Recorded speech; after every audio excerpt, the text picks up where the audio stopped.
Well, Tom Brady and Tampa Bay were getting their title defense in the same place it all put to bed with the championship with the Lombardi, taking on the Dallas Cowboys to start the 2021 season right at home at Raymond James Stadium. Taking on Dak Prescott September 9th on a Thursday night in prime time. So this is where it gets interesting. Of course, Tom Brady, like others across the league, noticing the schedule, TB12 on Instagram and Twitter, wherever you can find social media nowadays, saying, it can't come soon enough. Excited to open against America's team, and then the fist pump there, of course, as we get closer to the 2021 season. Joining us now, senior NFL writer Jason La Canfora. It seems like TB12 is excited about opening against the Cowboys, but that can't be the highlight of the schedule for the year for him. Of course, Brady returns to New England as a visitor for the first time, week 4, getting to see his old coach, Bill Belichick. I mean, for me, this has to be the game of the year for them. Is this another game just for Tom and Bill, or do they have this one kind of circled a bit? Oh, this is circled. This is in Sharpie. This is in probably paint on the side of their house with the date. Look, it did get personal there at the end, and they had a wonderful business arrangement that lasted longer than almost any in this league do, and they reached heights that no one's reached before together. But they've been separated for a while now, and one of them went on and just kept on winning, and the other one didn't even really come particularly close to making the playoffs and is still searching for Tom Brady's replacement, and they hope they have that in the form of Mac Jones. But and for Tom Brady, of course, this is visceral. This is emotional. And to be back in that stadium, wearing another team's jersey in the visitors' locker room, warming up with the other team, I'm sure that he will be showered in applause for the beginning, the start of that game. And then we'll see where it goes. But only one of these two individuals can actually affect the game with the ball in their hands. I would never bet against Tom Brady in a situation like this. But yes, to see Belichick scheming a defense to try to stop Tom Brady for the first time will be worth the price of admission, and I'm sure the ratings will be just absolutely unreal. You talk about the emotion there. Of course, the divorce didn't go too well, but a long-standing relationship before that. I mean, when we talk about the emotion, will we see something similar to this, JLC? Bill and Brady there, in a Bill deep cried hug. on his shoulder? It's kind of funny because everybody around them not really paying any attention, but this is just like a long love fest. That's a moment of zen right there. Will we see this? Yeah. I don't know that we're going to see quite an embrace like that. I tend to think we're going to see maybe a sleeveless hoodie kind of thing when he chops the arms off, because he's really going to war now. It's the student versus the pupil. I don't know that Tom is going to necessarily want to be all that touchy-feely. I could see Tom and Robert Kraft having a moment like that away from the cameras, like in the tunnel somewhere. I do not think we will see a pre- or post-game embrace quite like that. Probably not until maybe Tommy's in the Hall of Fame and Bill's there in Canton to watch him go in. The only thing we're missing from that picture was the slow jams playing in the background. Of course, the mood lighting was already there. Yeah. But speaking about the guy that's replaced him over there since last season, Cam Newton returned to Carolina week 9. Patriots heading on the road back to Charlotte. That relationship ended kind of messy as well, with Cam, of course, being cut. Safe to say that Cam's going to have a little chip on his shoulder heading back to where it all started from?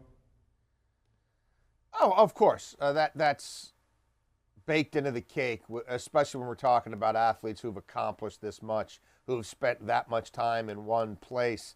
And of course, I felt like Cam handled that thing, his exit, with more grace than you could expect from anyone. But in his heart, they moved off of him, and they didn't even necessarily know who the next guy was. And they didn't have, it's not like they had another 1-1 first overall pick there waiting in the wings. And Cam has obviously struggled before that release with medical problems, and obviously after that release last year with the Patriots, throwing the ball downfield was an issue. I don't know how much of Cam we'll see in this game. I think it's going to be Mac Jones time way before then, but special situations, goal line, red zone, short yardage situations, I am sure Bill Belichick and Josh McDaniels will have packages where they can still tap into the things that Cam does at a really high level and what Cam can mean for them in terms of option football, RPOs, different things at the line with play action. But I think Mac Jones will be driving that train by then. Yeah, Ryan Wilson saying moments ago that we could possibly see maybe Mac Jones week 5 at the earliest this year, so we have to wait and see how that pans out. How about Stafford and Goff? Of course, both those QBs traded for one another in the offseason. Rams kind of in that win-now mode, the reason why they brought Stafford in. Lions trying to rebuild here. What are you expecting from these two meeting? Yeah, look, I mean, the Rams are, 5 primetime games, I think, tied with the Ravens for the most in football. And some of that's because the league wants to continue to spotlight and show off that beautiful stadium that they got built in L.A. And part of it is just because of the Rams becoming an interesting team, a little bit more of a national brand under Sean McVay. And anytime you give Jared Goff all that money and then a couple of years later, like, nah, we're going to trade him for pennies on the dollar and go upgrade. And remember, they were chasing Aaron Rodgers. Had the Deshaun Watson thing really evolved more quickly, I think they would have been in on that. It turns out Stafford's the one move they can make. I mean, again, we are a long ways away from this game being played, and I don't know who's going to be questionable or doubtful or on the IR, but I like the Rams as an organization in terms of the product they're able to put on the field today and projecting months from now. Far more than I do the Lions, who are clearly in a rebuild. I thought the Lions had a nice first draft, but the Lions have a lot of holes to fill. Sean McVay and Matt Stafford, that marriage should be good from day one.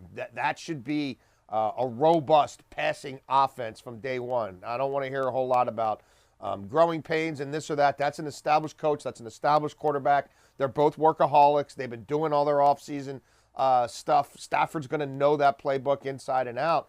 And I think the Rams offense is going to be a thing. Got about a minute here, JLC. Want to jump to Week 17 with the Browns traveling to the Steelers, and not necessarily an old team or old player facing an old team, but more so Big Ben. This will be their final home game of the season if we're looking ahead here. Could this be his last game in a Pittsburgh uniform?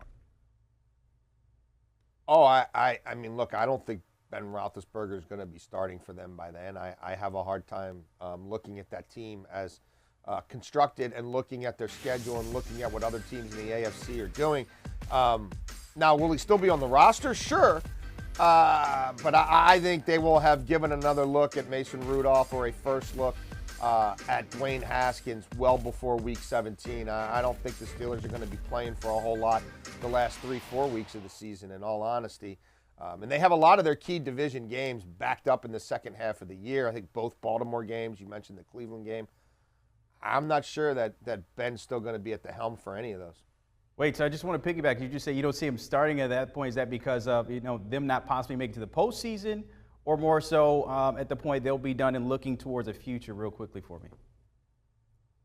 I think the lack of offensive production, the need for more mobility and athleticism at the quarterback position to help unlock the run game, age, and then a guy at the end in his last year, and the need for a team that's not going to the Super Bowl to start looking more at what they have that might be there a year or two in the future. All right, JLC dropping the mic here. Before we even get to Week 1, why not just go all the way to Week 17? Won't even see Big Ben there. Appreciate it as always, my friend. Take care. Do you want a sports network that delivers everything that matters about the game? The highlights, the picks, the instant analysis, no yelling, no fake debates, no politics. Hit the subscribe button and never miss a moment.